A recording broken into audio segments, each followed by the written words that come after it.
Welcome back, Chapter 18. It's a mistake. This is Paul Simon. A recent loss of memory, a shadow in the family. Three doctors discussed Moscow Lynn's condition as they stood around her limp body. She lay on a smooth steel table between them like a rare, perfectly marbled sirloin.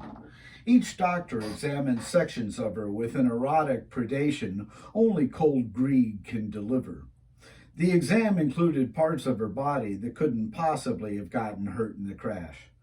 They looked at her toenail color, checked for infection within both of her navels, shaved bare the mound of her luscious cavern and explored its inner walls, studied her ears and examined her nostrils. A nurse dutifully documented every procedure for billing purposes. Even the shave, which was done purely for their amusement, got itemized. One doctor noted her skin looked sallow and proposed there could be liver damage. They were about to decide on removing it when the transcribing nurse, having witnessed 4 liver removals within 2 days, suggested it might be their lighting. All three looked up, noticed a new incandescent bulb had been installed, and in unison said, "Oh." Their tone clearly betrayed a deep disappointment for the light and the nurse. On Eurorca, the government paid for all hygienics. Eurorcans could seek aid for hangnails if they desired and be treated. This, of course, was overly generous, but everyone was stoned, so didn't object.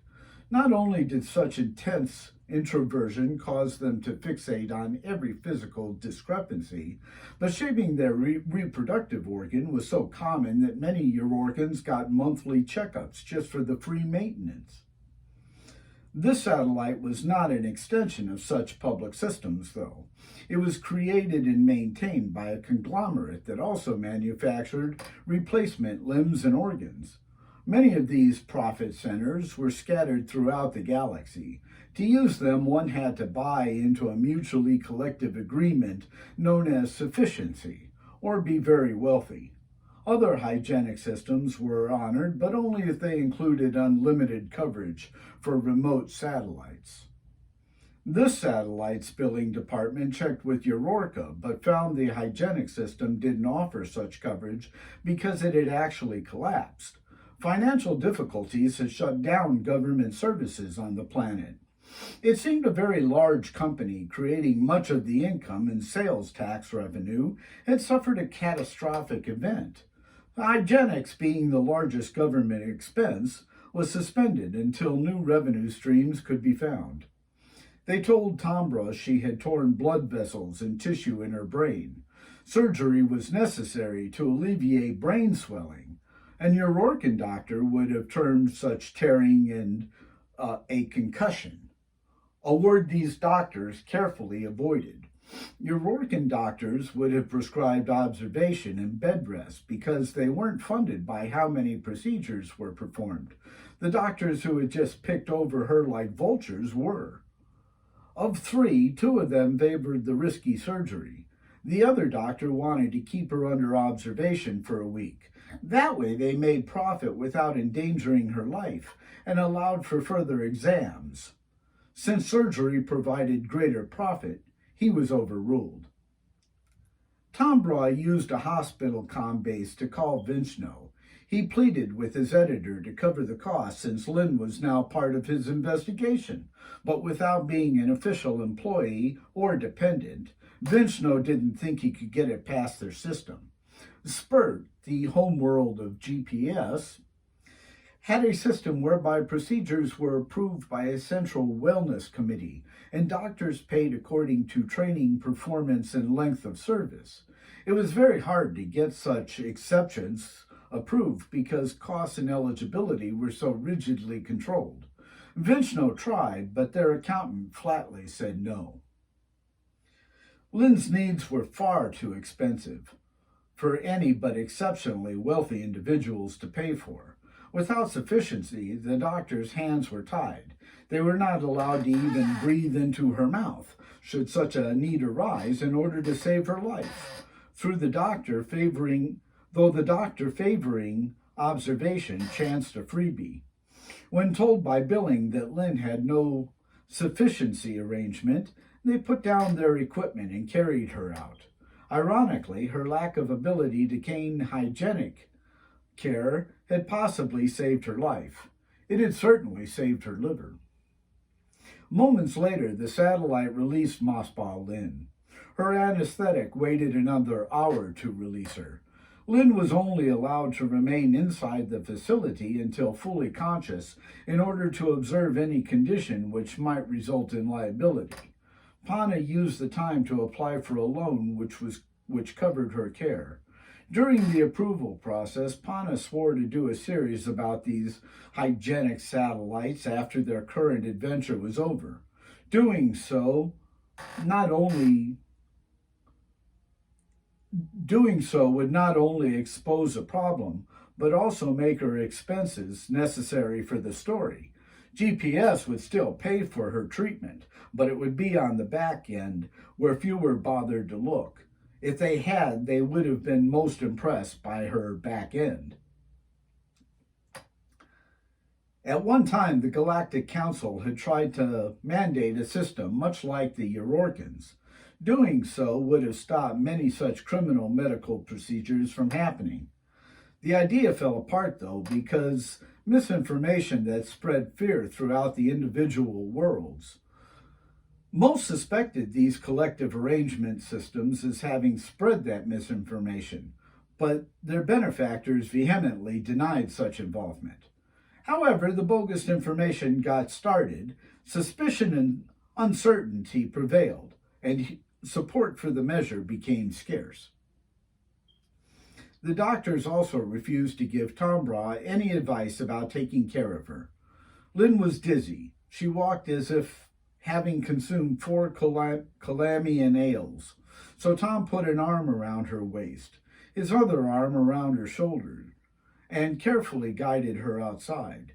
They sat on a bench while Tom considered what to do when a nurse came out. After checking to make sure no one was around, she told Pana her condition only needed rest, good nutrition, and loving observation. She advised further hygienic attention only if Mosspaw developed a major headache unrelated to his attentions. Tombra thanked her. "But you'll have to vacate this bench," she added, "unless you can come up with 50 capolas." They dejectedly moved to his battered cruiser. With the canopy gone, they couldn't use her racer. "Where were you going anyway?" Lynn asked between yawns. "Weren't you supposed to already be somewhere?" "Yeah, on Mako. I got halfway there and decided the story was on Kalam. What could I say about Mako except that it's a crater and thousands of beings are dead? So I called in a favor from a friend. He took a few pictures and made a few observations for me. I put them into a story and sent it in. That left me free to pursue the council's decision, so I was coming back." "Where's Kalam?" she asked. "What?" Tom threw up his hands. "You don't remember Kalam?" It sounded more like an accusation than a question. "That's right. Have you got some problem with that?" Lynn wasn't concerned because few things on Eurorka had a good memory. Few beings on Eurorka had a good memory. "Only because Kalam's a planet that you had left in order to bring me some really important information. If you don't remember the planet, then I doubt you can tell me what was so important. Can you?" He looked at her somewhat worried. Tombra didn't know that concussions could cause memory loss, so wondered if her injury was much more significant than the nurse said. Lynn frowned and quietly admitted she couldn't. "Okay," Tombra said in a much calmer voice himself. "Then why don't we get some sleep and see how your memory's doing when we wake up?" She nodded slowly. "Sounds good, I suppose." A security guard woke them up after an hour. He told them they couldn't stay docked without a payment permit. In order to get a bit more sleep, Pana told him they were recharging the Unipad and would have a rental cruiser delivered after it was loaded. Why don't you just walk over there and get one? Pana's brow furrowed, partly from agitation. You have rentals here? Yeah, the guard laughed. The desk is around that corner. He pointed behind him at a wall. The guard had a shark's body with a crocodile's head, so pointed might not be the right term. Why would they have rentals at a hygienic satellite? Pana wondered. Well, some people just need a way home. They ride along with a life ride and then have no way back. Happens all the time. We checked into it and found an agency that loved the idea of a station here. It's cheap space and not far from most major area attractions. Attractions create a lot of injuries and major organ failure, so everybody's happy. Oh, Tom Ross said. He helped Lynn to the desk, and within minutes they were racing for Kalam. Tom hoped finding a good space at the Galactic Council complex signaled a change of fortune. It had been a long trip with some pretty heavy fighting, and Lynn still hadn't recovered her memory. They had been gone about 2 sun rotations, but already things had changed. There were no more crowds milling around the grounds. They inquired about a meeting with Lord Barrett, but were told that he had departed for vacation soon after approving the plan. Tom suspected Lynn was coming to tell him the nature of that plan. With little else to do, they found a hotel room. He made it a point to find an expensive one, with a beautiful view overlooking the spectacular council gardens. GPS was paying for this layover, and Tom was now pissed off at Vinchno for sending him to Mako in the first place. Tom then took Lynn out for dinner. By sheer coincidence, he chose Palais. Tom ordered 2 Kalamian ales. He ordered 2 more while eating, and another 2 for dessert. They looked up concussions in the GPS data bank and learned 3 things. 1, just as the nurse had told them, it's not an operable condition. 2, memory loss can occur but is rarely permanent. And 3, the afflicted should not drink alcohol. Therefore, Tom drank for both of them. Lynn kept looking around in a very curious way, somewhat nervous, but also something else. Expectant, perhaps. She often furrowed her brow as if whatever she was looking at held significance. After a while, Tom asked what was going on. Oh, Lynn replied, it's nothing, really. It just seems that I know this place. Must be déjà vu. The phenomenon had been found to be a slowness within the brain to process the stimuli coming in. That mental hiccup created the weird feeling of remembrance, and brains associated such memories with distant experiences. The condition is found in nearly every species that can describe it, and all call it the same thing. What's that? She looked quizzically at him. The feeling that you've seen or heard something before, he told her. Oh, well, yeah, that's what it's like then. Must be déjà vu. What? She wondered if he was making fun of her. Déjà vu, the feeling that you've seen or heard something before. He stared deadpan into her eyes for a moment before Lynn got the joke, and they both broke into laughter. Palais was a bit stuffy, and fellow diners indicated humor was beyond them. Well, he tried to stop laughing by taking a bit of Kalamian pheasant. Did you have dinner here with Julian and Zach? Who? Oh, right. Pana then got an idea. He flipped on his Uni app and showed her a picture of the guys. Zach was eating while Julian swirled a glass of something blue. Here, do you recognize them? They do look familiar somehow. She spoke in a troubled manner. He could only stare at her while drinking some ale. Well, if you should figure out why, then please let me know. She was about to complain about his sarcasm when, A tall waiter with a thin ephemeral head came by. He welcomed her back and asked if they'd like coffee. She said yes, but felt troubled by him. He returned moments later, carrying her coffee on a tray, and Lynn nearly jumped out of her chair. Tombra looked down from her to him to her, back to him, and finally at her. Maybe you were assaulted by a Multonian while eating here. He ducked upon saying it, and a flying saucer missed. Their weekend had been luxurious but difficult. She seemed consistently on the verge of either remembering something or breaking down into tears from not remembering. Tombra thought a long walk around council grounds might clear her head or jar a memory, but dizziness prevented the attempt. He felt helpless and frustrated at the same time. Helpless at being able to make his friend feel better, but frustrated at not knowing the council's plan. Further, he couldn't leave her unattended since she could hardly walk without losing balance. So they used the hotel pool a lot. Lynn enjoyed being in the cool water while he liked the sun. For dinners, they ordered Chinese food from the little place nearby. Food was excellent, but their fortunes were always stupid. They were stupid sayings about becoming one with all things, that should pass on the past, or that life is a state of mind. After 2 rotations, they had sunburns, but had become very wise.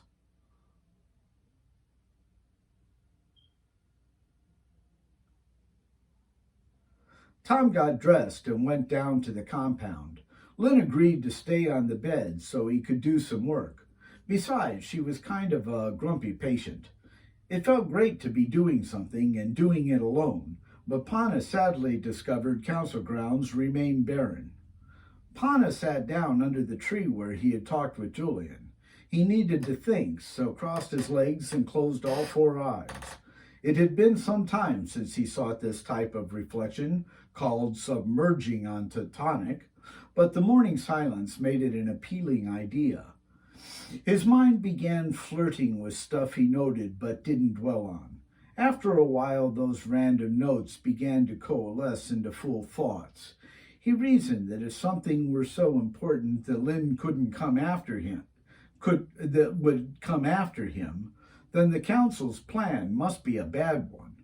Julian paid for the racer, so he must have told her about it. The question was if Julian told her with Zach's permission. Pana figured that was improbable and likely the reason she couldn't tell him about it, the plan, over an open channel. So to find out what was going on, Tom needed to contact Julian. He would also need to do it privately. After a bit more time, during which he thought of nothing, Pana opened his eyes. Moon's glow. I love doing that. He jubilantly declared to the tree. I feel much better. The tree didn't listen because it wasn't usually spoken to. Pana didn't have Julian's contact information, so had to find it. That turned out to be much more difficult than he thought, and he thought it was going to be fairly hard. Many people at Payligs knew Julian, but either didn't know how to get a hold of him, some clearly meant that literally, or refused to help, even after buying them a very expensive drink. Pana suspected they also didn't know, but also didn't want anyone else knowing they didn't.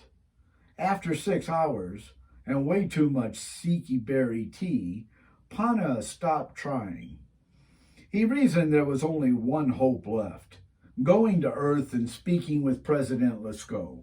The president would know how to reach Julian, or might simply tell Pana the plan.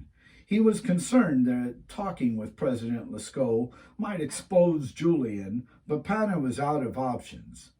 Tombra stopped at his favorite bar for a final Kalamian ale before collecting Lynn. Nick, the bartender, made some inquiries, but only came up with how to contact Bouchard's council office. It seemed Julian wasn't much of a playboy. Pana and Lynn headed for Earth soon after. Lynn was not happy about this trip, but Pana could only hope she'd get over that. Without her memory, there was no other choice. Once free of Calamian orbit, he risked folding space. When unfolded, they were treated to one of the most magnificently beautiful worlds in the galaxy, although it used to be much prettier. Swifting grayish, rust-colored clouds obscured dark blue oceans. Green, beige, red, ashen white, and muddy brown sections of land were also distinguishable. There had been much more land at one time, but rising oceans had reclaimed a lot of it. The cloud's colors betrayed the evidence of great self-inflicted environmental damage. "Hey, why didn't you fold space going to Mako and coming back?" Lynn suddenly asked. Pana's vanity preferred she didn't know about his fear. In one moment he noted her memory, and in the next cursed his luck that this is what she'd remember. "Well, it's tricky, Lynn. You can't just go around folding space all the time." "Why not?" "For one thing, you can develop a skin condition. You can get odd wrinkles in unusual places. It doesn't happen often, but it does happen. For another, it uses a lot of energy. A little cruiser like mine gets pretty worn down by the maneuver." The second explanation had the advantage of being somewhat true. "So you recharge it?" "Yeah, but that can take some time. I wasn't going to be on Mako long enough for it." Tom hoped she wouldn't compare travel time with how long a recharge takes. She gave him a funny look, but dropped her investigation. Pana consulted a chart and headed for an area called France. It took him only an hour to determine where Vincent Lescaut's offices were. Though Pana was polite when he asked for directions or information, the general response was a scowl. Pana wasn't sure if it was because of his questions or because of him being an alien. Fact is, it was neither. The French had scowled at visitors for so long it had become ingrained. But they did find some very pleasant inhabitants, mostly among the young, who were happy to help. It seemed that these people were either very nice or very private, but little center ground existed. That implied a history of ridicule over situations not of their making. Such abuse, especially to a prideful community, tended to create isolationism. He and Lynn followed directions to the Laissez Palace, but discovered President Lescaut wasn't there. President Lescaut much preferred the Château de Rambouillet. Pana started to tell the public relations woman why he needed to speak with the president so that a meeting could be arranged before he headed for the chateau, but Lynn stopped him. If they actually got to speak with President Lescaut, and Tom asked him how to reach Julian, then Zach would know his lover had betrayed him. With sudden clarity, she could see Julian sitting in Palais, eating his psyche berries, and wincing as she began taping. "Wait, I've just remembered something, Tom. There's no need to bother this Lescaut." Her voice was low, as if defeated, but excited by some returning memories. "What? Really? Great! What is it?" "Let me relieve myself first, and then I'll tell you. I'll meet you outside." "Okay," Tombra agreed. Lynn went into a cubicle, sat down, and replayed Julian's tale. She listened twice, so was certain to have the details right. After cleaning up, she found Tombra in back of the palace, sitting on a concrete bench, looking onto its beautifully manicured gardens. In the distance, they saw a spray shooting up from the great pond. Lynn sat down next to him and explained the council's plan. Lynn was even a bit surprised at how well she related it. By the time she was done, Pana's jaw hung open in disbelief. He was amazed. Even the council couldn't be this stupid. "When did you remember all this, Lynn?" "Just a moment ago. I swear it. Maybe it's because of seeing this planet. I don't know." Lynn remembered Julian's thoughts about a woman's need for safety and considered them. Was it possibly a factor in forgetting to begin with? Then she hit on mysticism. Maybe all of this happened for a reason, Tom. Maybe I needed to see this planet. More specifically, I needed to see some beings on this planet. What are they like? Are they all on plant like we were? Possibly I needed to know if they were obese and deceased like King made us. Did King addict your organs because he was mean or because someone had done it to him? You know, a childhood programming thing. It wouldn't excuse him, but it would make his crimes seem less pathetic. Lynn thought about what she had just said. She nodded her head as if a smile of understanding spread like the moon emerging from eclipse. Possibly I needed to know these things so I could find a way to forgive him. Tom nodded his understandings. These beings don't seem as mean-spirited, but they are a bit rude, as if they are trying to make everyone leave them alone. Maybe they want that because the rest of their species are more like King. Maybe the beings in this place are just trying to protect themselves from other beings that have been mean to them. Probably to everyone. If that's what King came from, then he was as much a victim of his environment as we were of him. Tom looked at her in admiration. He knew she was smart. I suppose so.